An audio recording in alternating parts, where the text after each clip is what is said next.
May 27, 1610. The morning air hung heavy over the place de Grève in Paris, thick with anticipation and dread.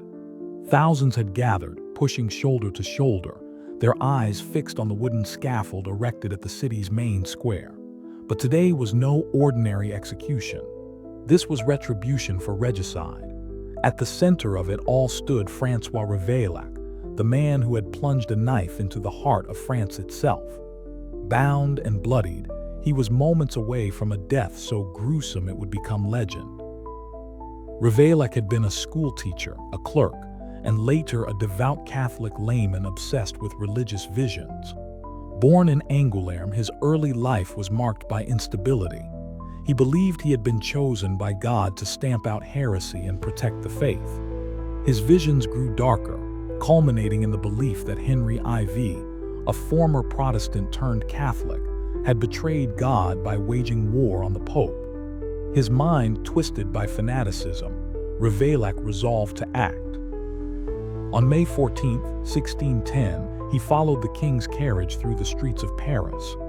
As the royal coach was momentarily stalled in traffic on Rue de la Ferronnerie, Ravaillac climbed onto the carriage wheel, leaned in and stabbed Henry IV twice in the chest.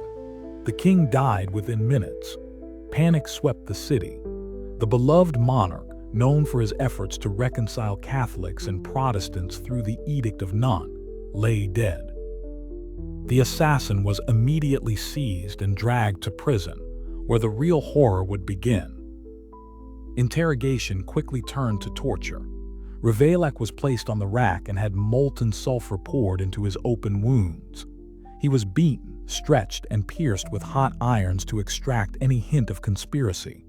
Authorities were desperate to find collaborators. Was it the Jesuits, foreign agents, nobles?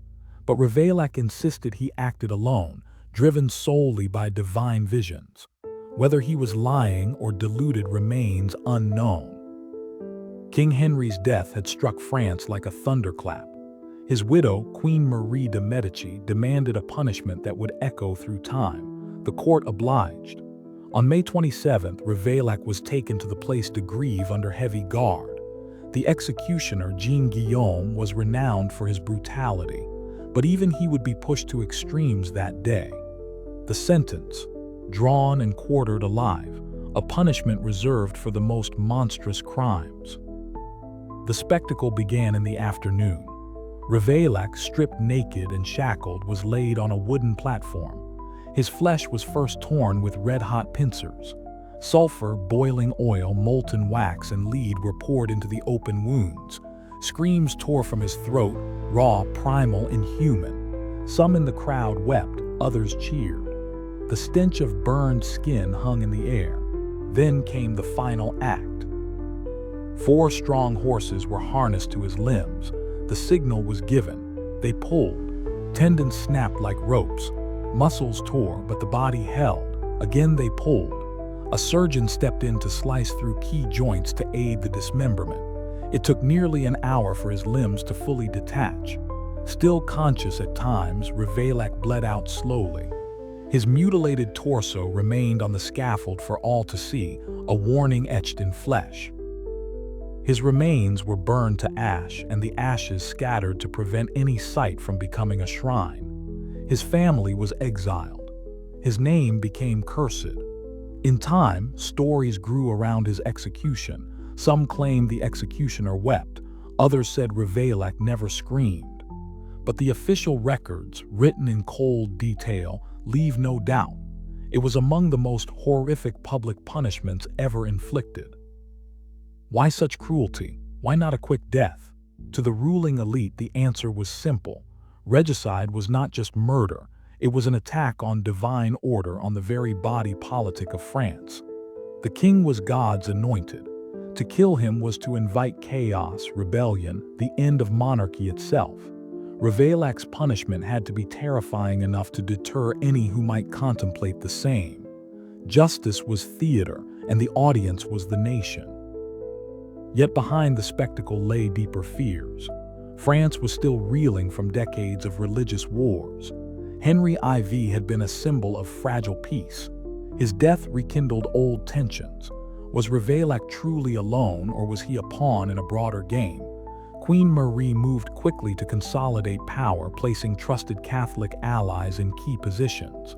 Dissenters were silenced. Parliament fell in line. The message was clear: defy the crown and meet a traitor's death. Ravaillac's name entered the annals of French history not just as an assassin, but as a cautionary figure, proof of how religious zealotry could ignite national tragedy. The execution site placed to Grève would host many more brutal deaths over the centuries, but none quite like his.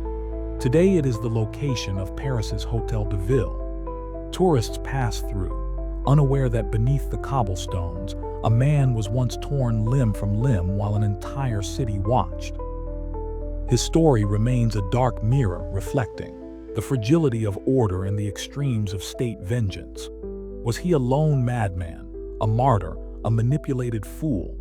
That question remains unanswered, but the fact of his death, the fire, the pincers, the horses, stands beyond dispute. Like Richard Roose boiled alive in Smithfield, François Ravaillac's death offers a chilling reminder of how the machinery of justice can become a weapon of terror in the hands of power. One man's act of violence became a nation's justification for inhuman cruelty. More than 400 years have passed, but the echoes still reverberate. His name still evokes shudders. His punishment still defies belief. And his execution remains a moment when civilization, in the name of justice, briefly became something else entirely.